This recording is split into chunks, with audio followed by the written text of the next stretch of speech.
All right, so on Friday we finished up talking about hydrations of alkenes, and we said that we can do Markovnikov additions of alkenes using either acid and water, or we can use mercuric acetate and water followed by sodium borohydride. Why would we ever use this bottom one if we can get away with using water and acid? Does anybody remember? It avoids rearrangements, right? So really this bottom pathway is only preferable if you're running into problems with rearrangements. And then down here we said, well, what if you want to get the anti-Markovnikov alcohol, where that alcohol is coming off the less substituted carbon? That's when we use the borane THF complex, followed by sodium hydroxide and hydrogen peroxide. That gives us the anti-Markovnikov alcohol. And then we briefly said why. The boron, in this case, when it docks with the alkene, prefers to be attached to the less substituted alkene. And eventually that boron that I've circled in yellow gets replaced with an alcohol through the oxidation process in step 2. I said you don't need to know this mechanism. However, I posted a supplemental video if you want to watch it. It's like 30 minutes long of really tedious arrow pushing. I'm not going to expect you to know that for an exam, though. All right. I did want to show an example, though. And in fact, this is directly related to your pod. So in this example, we've got an alkene, and we're going to treat this with BH3 THF, followed by sodium hydroxide and hydrogen peroxide. And just like we said, we're not going to add the alcohol to the more substituted alkene position. We're going to add it to the less substituted alkene. And in this case, we're going to make some new stereocenters. So maybe this alcohol is going to be a wedge here. However, if that happens, that means that our methyl group is going to be a dash. In fact, let me show the hydrogens here just so we're careful. All right, if we think about it, the two new things that we added in, let me change colors here, I don't like that. The two new things we added in are going to be this alcohol on the top, right? And then we added in the hydrogen on the bottom. Are these syn or anti? Syn. So they're syn addition products.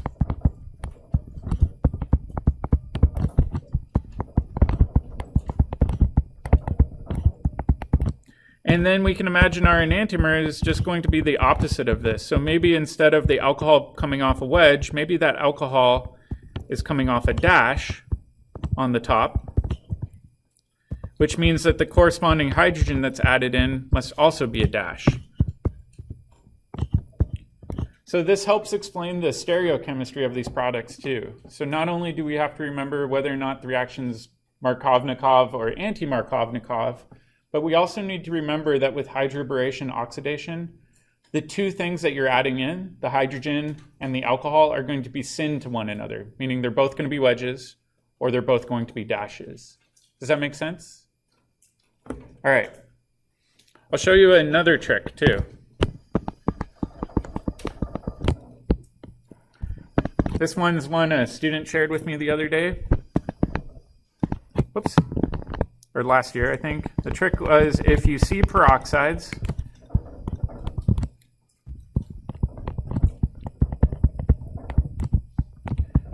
and we've seen a few peroxides already. Peroxides are either ROOR or H2O2.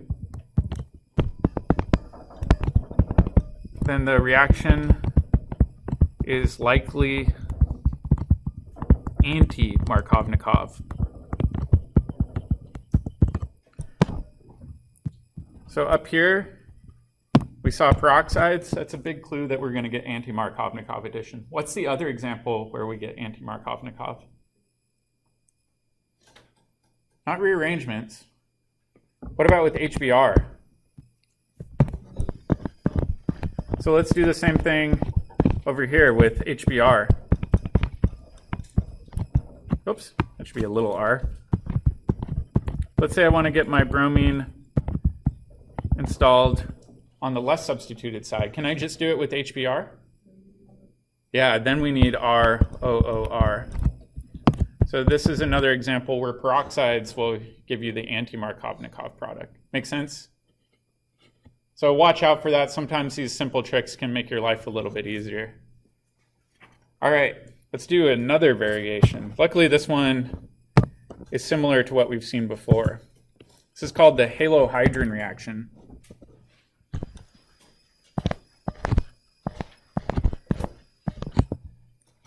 And the Halohydrin reaction is kind of a combination of halogenation and hydration. So we've got elemental bromine around, that's Br2, and we've got water around. All right, we know that pi bonds can act as nucleophiles. What do you think our electrophile is going to be? The water or the bromine? So have we seen a pi bond attack water directly? No, we haven't seen a pi bond attack water, but we have seen a pi bond attack bromine, right? So the first step in this reaction is going to be the pi bond attacking bromine. And is it just going to kick off bromide and give us a carbocation? Do you remember with Br2? So let's compare. So don't take notes on this. I don't want to mess up your notes. My question for you is, will you get a product like that? Or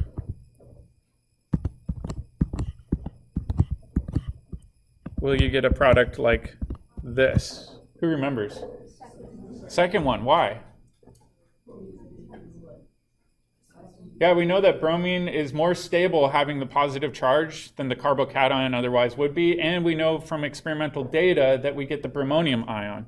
So really, we know it's not likely to be that, so we need to be careful with our arrow pushing, to show all of these arrows.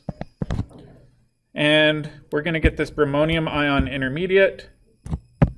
We kicked off bromide in the process, so I'll just show this as Br minus. And we still have water floating around. So the weird thing in the halohydrin reaction is you've got two different nucleophiles that can add into this ring system, right? We've got Br minus and we've got water. In this case, we've got a lot of water floating around, and water is a decent nucleophile. So what will happen is instead of Br minus attacking in, the alcohol, in this case water, will attack in.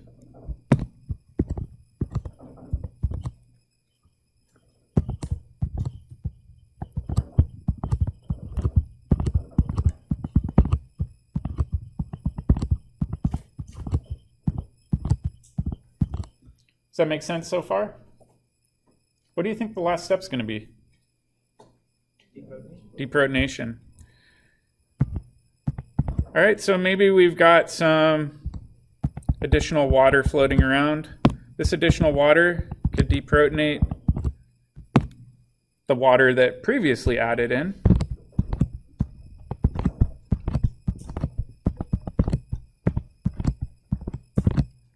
So really it looks a lot like what we saw with bromination. The only difference is that water is going to outcompete bromide as a nucleophile.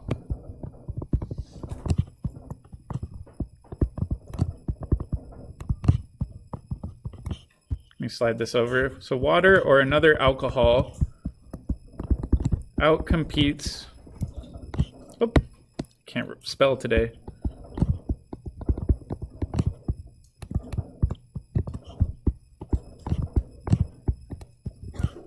As a nucleophile. The key thing I did want to highlight here is you can use other alcohols. Water is just the most common alcohol that we run into in organic chemistry, right? So maybe this could be methanol, maybe it could be ethanol, maybe it could be any other alcohol. It really doesn't matter. As long as you've got an oxygen with lone pairs, it can attack into your bromonium ion and slingshot it open. All right. Now let's think about the final product here. I haven't shown any dashes or wedges, right? But do you think it's going to be syn or anti-addition based on the mechanism? Meaning the two new things that we added in, are they coming off the same face or opposite sides? Looks like they're opposite sides, right? So the OH is pointed down, the Br is pointed up in this final product. So to me, this looks like anti-addition, and in fact, that's what is observed.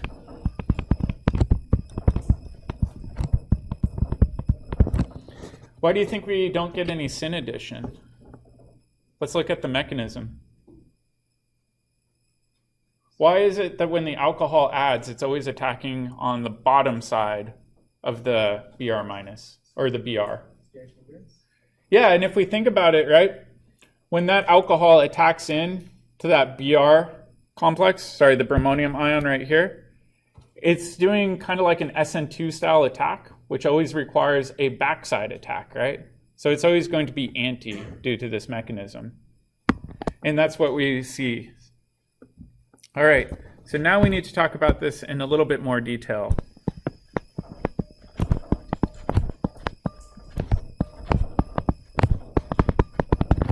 So you talked about sterics.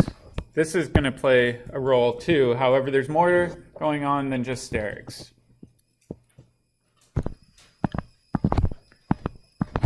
So let's consider this alkene with elemental bromine and water.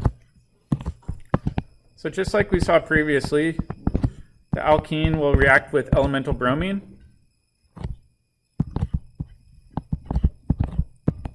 And we'll get this bromonium ion intermediate. We'll have water floating around in excess. And we'll have our bromide ion floating around. So now we've got a judgment call to make. One option is to have it attack that carbon, right? So let's think about what that would look like. Specifically, let's think about the transition state. So let me clean this up a little bit.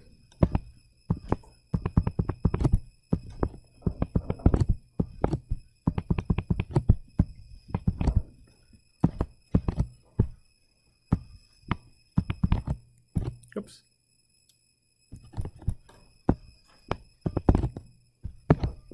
So do you remember talking about transition states last chapter where I said that's the view of where bonds are being halfway made or broken? So in this case, you can see the alcohol is making a bond at the same time we're breaking a bond between that carbon and bromine. Yep. Is the water attacking the left carbon because it's more substituted? Well, let's compare both. So your question is, why is it attacking the left? Yeah, so let's compare this, right? So in this example, it's attacking the left. Let's say, well, what happens if it were to attack that side? Right? If that's the case, then things look a little bit different in this transition state.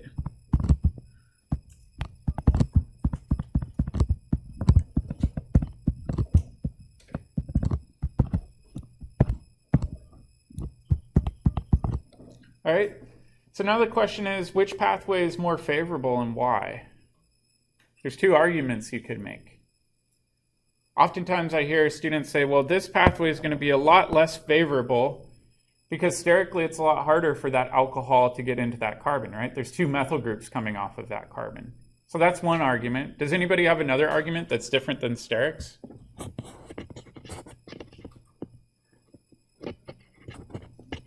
So electronegativity, I'd say it's about the same in either situation. Substitution. If we think about the carbon over here versus the carbon over here, which one's more stable? The one on the left? Why? It's tertiary, right? More substitution stabilizes these transition states. So over here, let's make a note. We'd say that this is more stable due to substitution. So then the question is, well, what wins out? Sterics, meaning the one that's more accessible, or the more highly substituted carbon? Oftentimes we don't know as chemists until we physically run the experiments and then check our results. In this case, what we find is that electronics, meaning the substitution pattern, matters more. So in this example,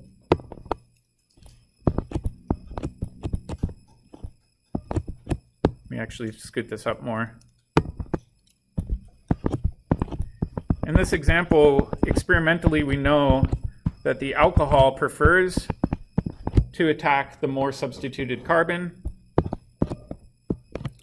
And then we lose that final proton to give us a neutral product.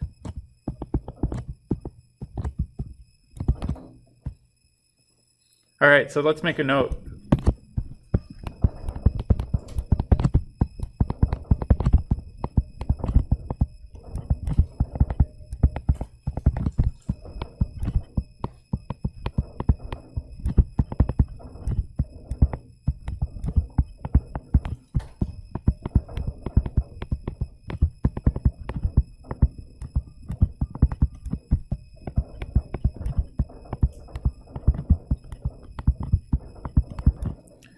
All right, and this is one thing that I really want to emphasize this quarter, because oftentimes students get really hung up on the steric part, and they say, well, sterically, shouldn't that be disfavored?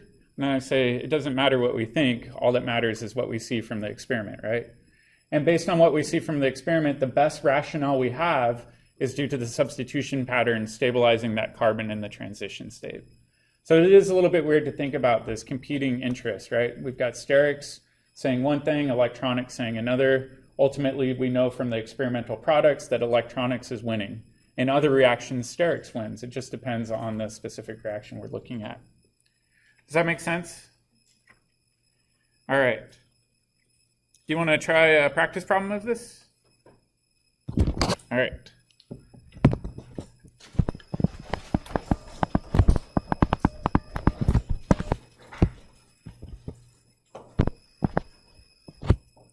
Clean this up.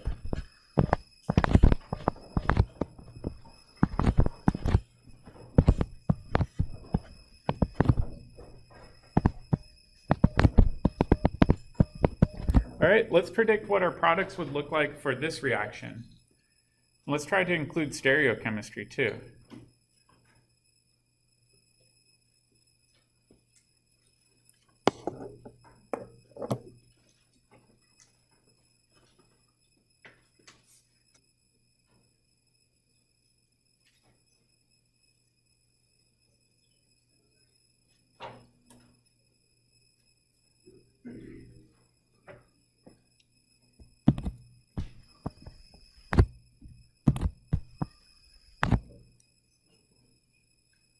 All right, before we get too far, let's look at the dots that I put on the alkene. Which dot will the alcohol add to? The red dot or the green dot?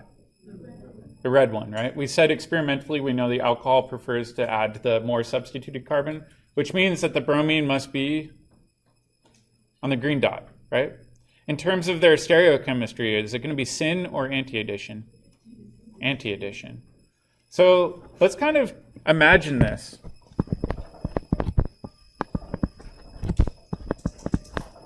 Let's imagine the side view of this alkene, right? So we've got this alkene like this. I've got a methyl group kind of pointed back. I'm just going to write CH3 like that. I'm going to have a hydrogen out here as a wedge. That means that the methyl group on the other side is going to be like this. And then I'll just write ET for ethyl right there. Does that make sense? So that's kind of our side-on view.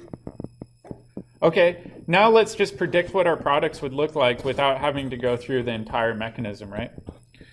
So we know that we would have a carbon-carbon bond. We know that the carbon on the left, where the red dot is, right? So over here, this would be the red carbon, this would be the green carbon originally. We know that the red carbon is going to get the alcohol. So maybe this alcohol is just going to be pointed up like this.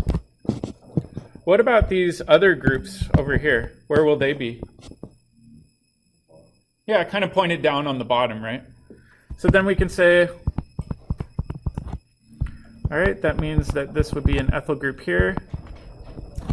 This would be my CH3 right here, right? So this would correspond to those two groups. They'd just kind of be puckered down now, right? All right, now let's focus on the green carbon. Where should I show the bromine? Yeah, pointed down, right? Because these need to be anti to one another. All right?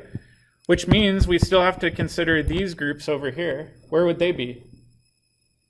Just kind of puckered up, right? So up here we'd say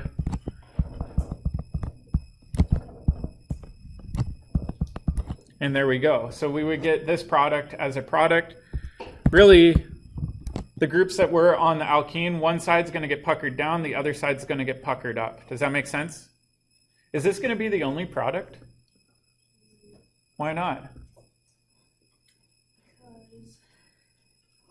Because it can split.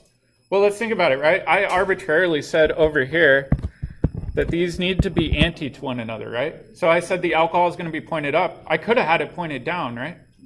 So let's do the second product. So the second product, what if the alcohol is pointed down? Well, that means that the bromine must be pointed up on the other side, right? Sorry, that's a big C. Either way, we're still going to keep track of the carbons with color coding. What about the yellow circled groups? Would the methyl group still be a wedge? Yeah. Yep. It'd just be puckered up this time, right?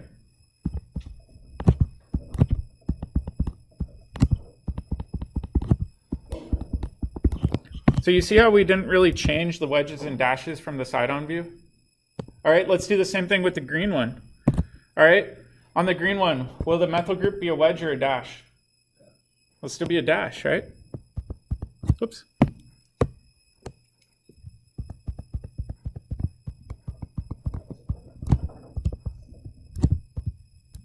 Oops, sorry.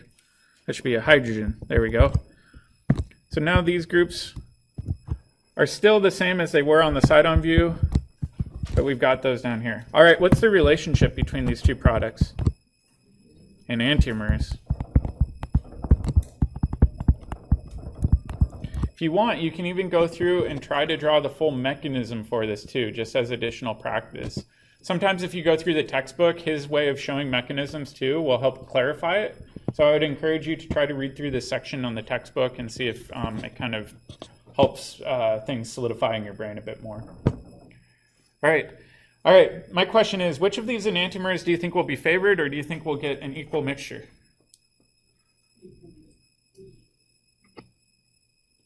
I'd say there's equal probability of both forming, right? What do we call it if we get a 50-50 mixture of enantiomers? Racemic. So we get a 50-50 racemic mix. All right, there are stereocenters in here. Are each of these chiral? Yeah, I'd say they're each chiral. Would this mixture have optical rotation? No. So one enantiomer would rotate plane polarized light one way, one enantiomer would rotate it the opposite way. When you mix them evenly, they cancel out and there's no net optical rotation. So that's one idea to remember from last term. All right, so now let's jump into a different one. Anti-dihydroxylation.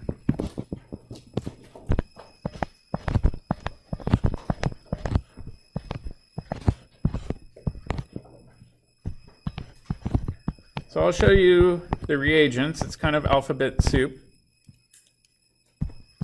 But bear with me, I'll show you what these all are.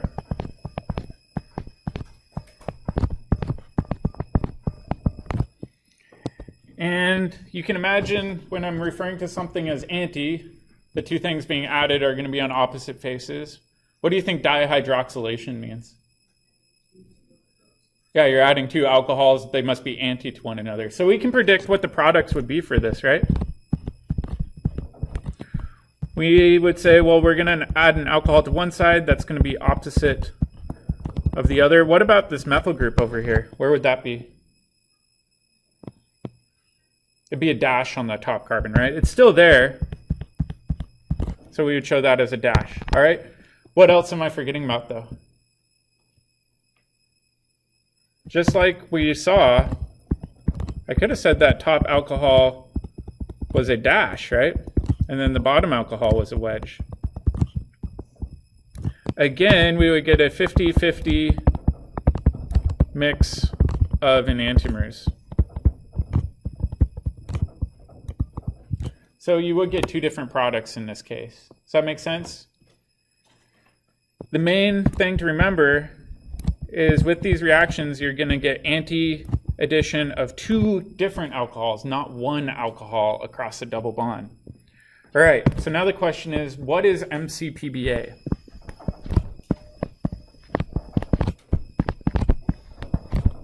It's meta-chloro-peroxybenzoic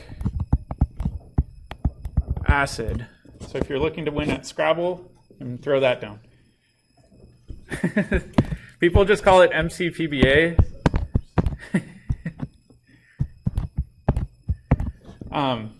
Because it's a lot easier to say McPba than metachloroperoxybenzoic acid. So from here on out, we'll just refer to it as McPba. Let's imagine what this looks like.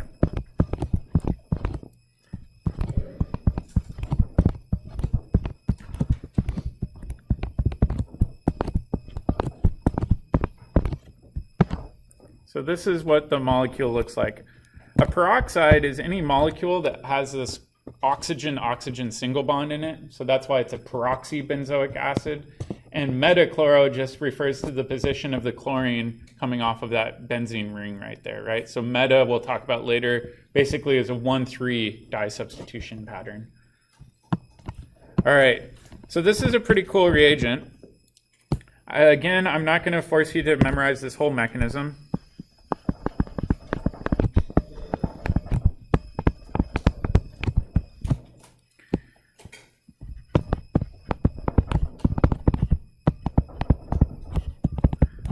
I'm just going to do this so that we can see it, but I don't expect you to memorize it because it is pretty complicated and you have enough things to memorize right now. So when you have this,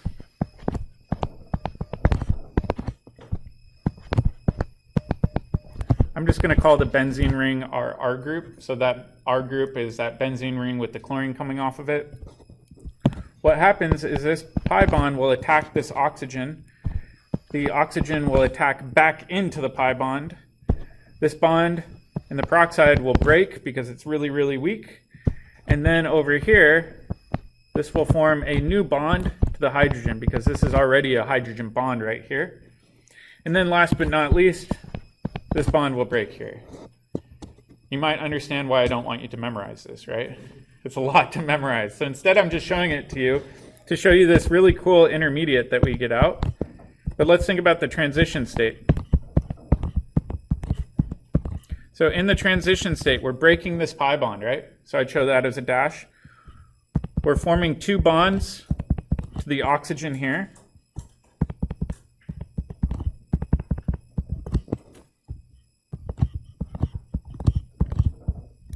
We're forming a new bond there, and then this whole bond is breaking through this process. So it's kind of a interesting transition state. Basically what's occurring is this oxygen is getting handed off from the peroxybenzoic acid to the alkene. And when this happens,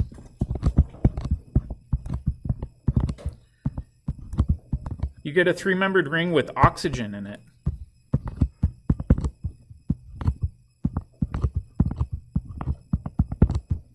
And then what's this other functional group that we've made? It's a carboxylic acid. So this is a carboxylic acid byproduct.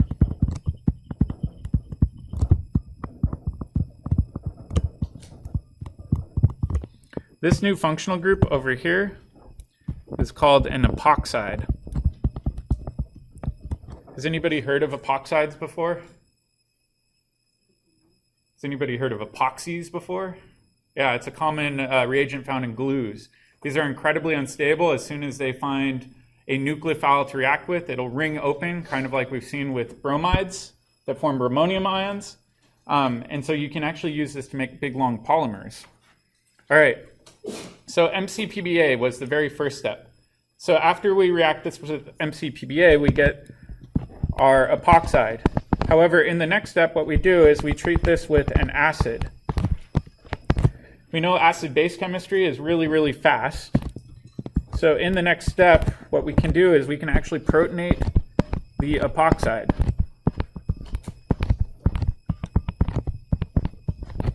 Does this oxygen look very happy? No. Oxygen does not like having a positive charge, and it really hates being in a three-membered ring, according to Vesper theory, right? However, we've got water floating around in our second step. What do you think could happen?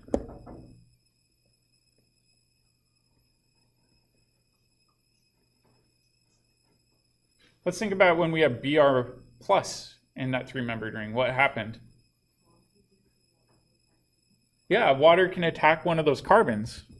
So in this case, one thing I'm kind of neglecting is we do have to form this bridge on one face. So what I'm going to do is I'm going to make this both wedges. They could both be dashes, right? But could we ever have a dash and a wedge in a three-membered ring? No, you could try to make it with your model kit and it would be impossible. So I'm just going to write plus En here for the enantiomer. And then plus En down here for the enantiomer. And we know in this case that water, or actually there's no enantiomer. Holy cow. Why is there no enantiomer? There's no stereocenter, right? It's a meso compound. Or wait, no, there are stereocenters, but there's an internal plane of symmetry. Holy cow.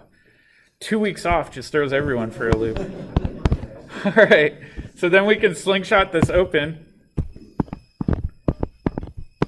And just like we were saying, it's an SN2 style attack. So when this slingshot opens, this has to be on a different face. However, what's to say that water couldn't attack this side, right? In this case, both sides are equally favorable.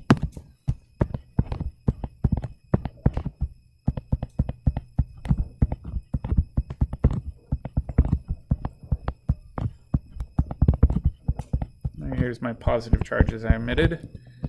And what do you think the final step's going to be? Deprotonation. And just to save a little time, I'm just going to write minus H plus to say deprotonation in shorthand. And then our final products would be those anti-alcohols right here.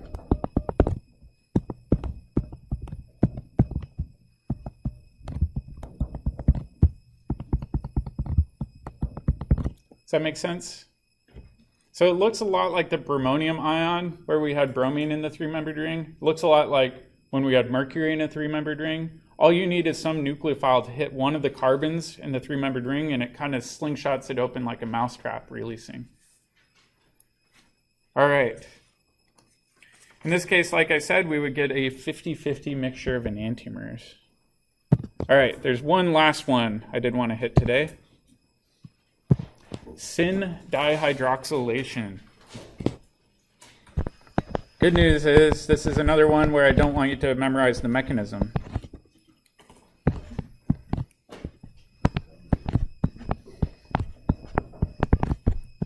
Again, this is going to be a two-step reaction. The first reagent is osmium tetroxide, so that's O lowercase s O4.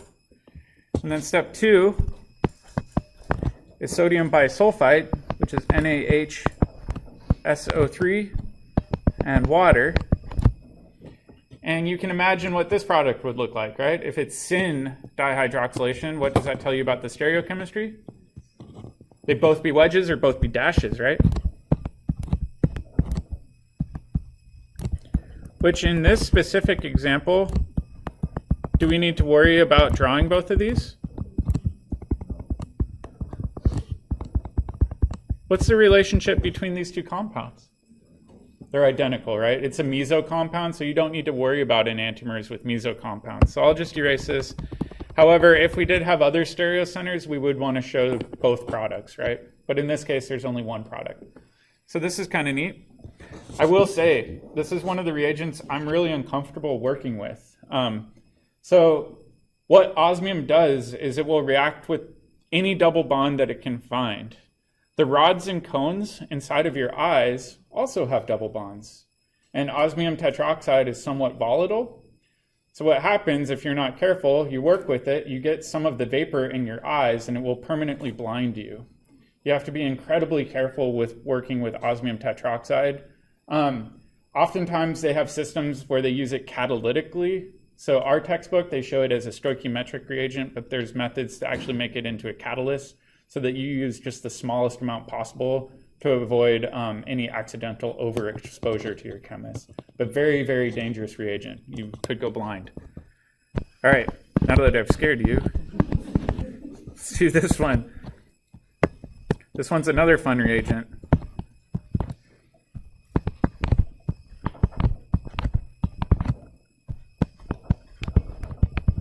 This one you have to run at pretty cold temperatures, otherwise you could over-oxidize your alkene. But in either case, you can get the same product.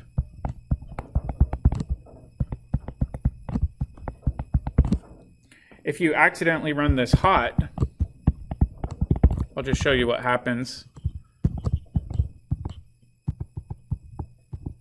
You can actually pop apart that double bond.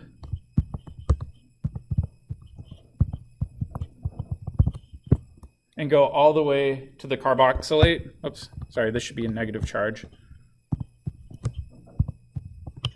Which isn't what we want, right? So we don't want to accidentally run this hot. We need to run this really, really cold so that we can stop at the diol and not get to the dicarboxylate. This might look pretty familiar. What does this look like for those of you that did the reading? Adipic acid, right? So this is one method for making adipic acid. Part of the reason we don't like using this as a modern way for making adipic acid is the permanganate waste is pretty expensive to dispose of and deal with. So if you read the Science article, they talked about the attempt of making a catalytic system for avoiding this permanganate waste. It's a lot greener that way. Permanganate's also kind of problematic because it's such a strong oxidant. If you have any other functional groups on your molecule that could be oxidized, it'll also oxidize those. So the analogy I like to use is it's like shooting your molecule with a cannonball and crossing your fingers that you only touch one part of it. It's just really, really hard to control. So it's the less elegant solution. This one up here is still kind of the gold standard solution. However, typically, like I said, you have to be very careful. You have to work in pretty strict conditions, and oftentimes you use additional reagents to make it catalytic. So that's where we'll stop today. I would try to get started on your problem of the day early. Try to get in a group if possible and see if you can figure it out with your group.